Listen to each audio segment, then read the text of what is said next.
ఓం నమో భగవతే శ్రీ రమణాయ. మహర్షుల వారిని దర్శించడానికి వచ్చే వాళ్ళకి కోకొల్లలుగా ప్రశ్నలు ఉంటాయి. ప్రతి ప్రశ్నకి సమాధానం మహర్షుల వారు చెబుతారని ఆధ్యాత్మికంగా అడగటం మొదలు పెడతారు. భౌతిక విషయాలని అడిగి ప్రయోజనం లేదు కదా. ముఖ్యంగా అటువంటి ప్రశ్నే అడిగారు. ఏమిటది? సందేహాలు అనుక్షణము తల ఎత్తుతూనే ఉంటాయి. మేమేం చెయ్యాలి? ఎన్ని ప్రశ్నలకని సమాధానాలు దొరికినా అది అంతటితో ఆగిపోతే పర్వాలే, అట్లా జరగటం లేదుగా. ఏ విధంగా అయితే అడుగులేని పాత్రలో ఎంత పూరించినా అది ఖాళీగానే ఉంటుందో, ఇక్కడ కూడా ఎన్నో ప్రశ్నలకి మీరు సమాధానం చెప్పినప్పటికీ ఏదో ఒక అసంతృప్తి వెంటాడుతూనే ఉంటుంది. సంశయాలు, సమాధానము, మరొక ప్రశ్న, దానికి సమాధానము, ఈ విధంగా నాయన ప్రశ్నలకి సమాధానాలకి అంతూ పొంతంటూ ఉండదు. మరి ఏం చెయ్యాలి? మీరు తృప్తి చెందటం లేదు కదా. ప్రశ్నకి సమాధానం చెబితే ఇంకోటి అడుగుతున్నారు, దాన్ని బట్టి ఇంకోటి అడుగుతారు. ఈ విధంగా ప్రశ్నల పరంపరలు తల ఎత్తునే ఉంటాయి. సమాధానాలు దొరికినా మరి ఆగటం లేదు కదా. కనుక అది మార్గం కాదు. సకల సంశయాలు తీరిన తర్వాతనే నేను నిశ్చలత్వానికి వస్తాననుకోవటం పొరపాటు.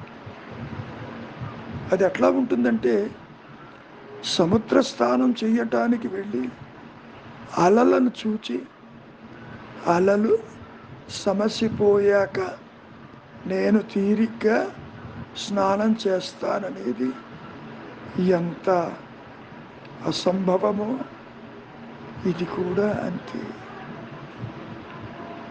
కనుక ఇక్కడ ఏమంటున్నారు మహర్షులు వారు?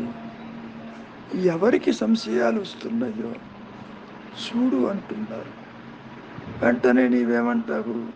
నాకు ఈ ప్రశ్న ఉంది, నాకెన్నో ప్రశ్నలు ఉన్నాయి, వాటికి ఎంతమంది దగ్గరికి వెళ్ళినా సమాధానం రావటం లేదు, మీరు చెబుతారని వచ్చాను అని వచ్చేవాళ్ళు కోకొల్లలుగా ఉంటారు కదా. మరి దానికి మహర్షులు వారు సంశయము ఎవరికి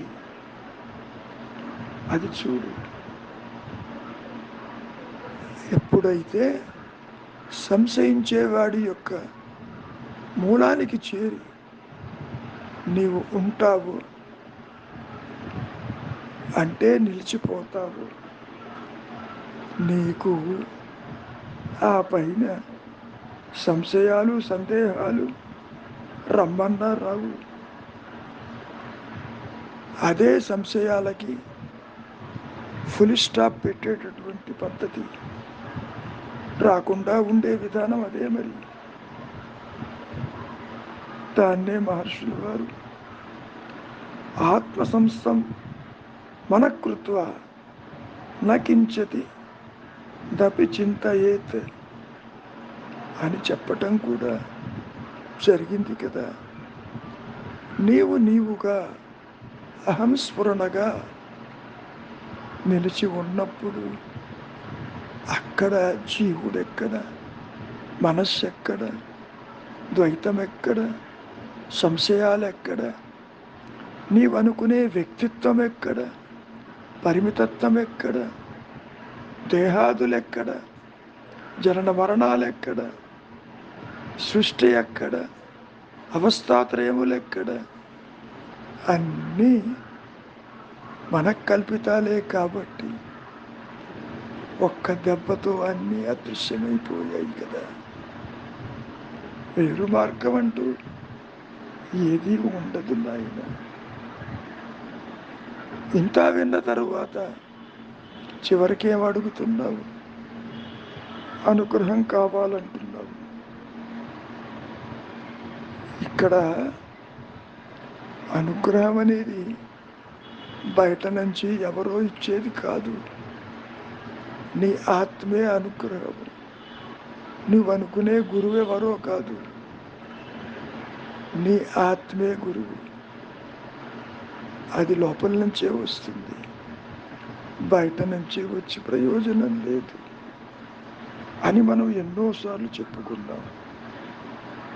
అనుగ్రహం ఎక్కడో వెలుప నుంచి వస్తుందని ఎందరినో దర్శిస్తావు, గుళ్ళు గోపురాలు తిరుగుతావు, ప్రార్థనలు చేస్తావు, అర్చనలు చేస్తావు, ఎన్నో ప్రక్రియలు వెంట వెళ్తావు. ఉపయోగం ఏమిటి? ముఖ్యంగా నీ అనుగ్రహ అభిలాష ఉందే, నీలో ఇప్పటికే ఉన్న అనుగ్రహమే కారణం కదా. అంటే అనుగ్రహం కావాలని అడుగుతున్నావు అంటే లోపల అనుగ్రహం వల్లనే ఆ ప్రశ్న తల ఎత్తుతుంది నాయన. ఈ సందర్భంలో మహర్షుల వారు మరో చిన్న విషయాన్ని ప్రస్తావించడం జరిగింది. నీవేదో భగవంతుని గురించి ధ్యానం చేస్తున్నావని అనుకుంటావు, అలా జరగదు. భగవంతుడు నీ గురించి అనుకుంటాడు, అప్పుడు నీవు ఆయన గురించి ధ్యానం చేస్తావు. నీవు పూర్తిగా అస్వతంత్రుడివి. ఒకదాని మీద ఆధారపడి నీవు పనిచేస్తావు. అందుకనే నీవు దేహాత్మ బుద్ధితో నీ మూలాన్ని నీవు తెలుసుకోలేవు. నీ పుట్టుక, నీ మరణము నీ చేతుల్లో లేదు, ఒకదాని మీద ఆధారపడి ఉంటుంది.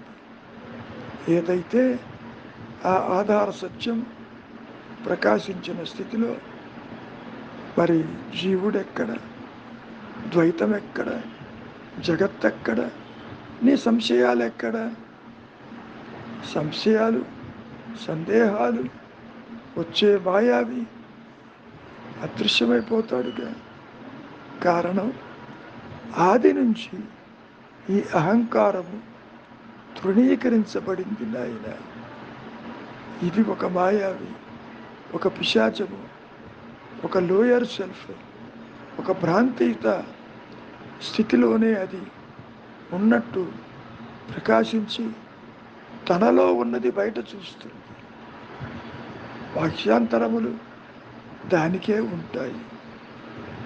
ఆత్మస్థితిలో, నీ సత్యస్థితిలో బాహ్యాంతరములు ఉండవు. అన్యత్వానికి తావే లేదు. ఆత్మ అంటే ఎరుక, అంటే నేను ఉన్నాను అన్నటువంటి జ్ఞానము ఏకమై, అనంతమై, అద్వితీయమై, నిరాకారమై, నిశ్చలమై, జ్ఞానవృత్తి చేత అది మాత్రమే ప్రకాశిస్తున్న స్థితిలో నీవనుకునే జీవుడెక్కడ, నీవనుకునే దేహాదులెక్కడ, నీవనుకునే అవస్థాత్రయములెక్కడ, జనన మరణాలెక్కడ, అన్నీ స్వరూప జ్ఞానంతో అదృశ్యమైపోతున్నాయిగా. అవన్నీ పూర్తిగా మానసికములు. ఎప్పుడైతే శుద్ధ సప్త మనస్సులో నీకు వద్దన్న సత్యమే స్ఫురణ రూపేణ అది ప్రకాశిస్తూ నీ స్వరూపంగా అది తెలియపరుస్తుంది. అంతకంటే ఏమీ లేదు. ఊరక ఉండుటే శ్రేయస్కరం. ఏది కొత్తగా రాదు. ఇది పోవాలనుకుంటే ఇది ఇప్పుడు లేదు, లేనిది పోదు, ఉన్నది రాదు. ఈ విషయం గుర్తుపెట్టుకుంటే చాలు. మౌనమే నీ సహజత్వం.